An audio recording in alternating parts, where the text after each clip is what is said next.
আজকে খুব গরম ছিল, তার উপর আজকে আবার ইলেকট্রিসিটির কাজ হচ্ছিল বলে প্রায় 3 ঘন্টার ওপর কারেন্ট বন্ধ ছিল। তো একটু বিকেলবেলায় স্নান করাতে হলো, অবস্থা খারাপ ছিল এদের।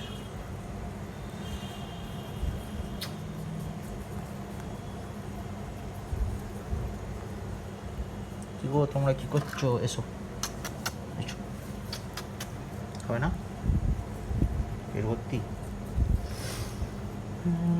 আর তোরা কোথায় গেলি? এই যে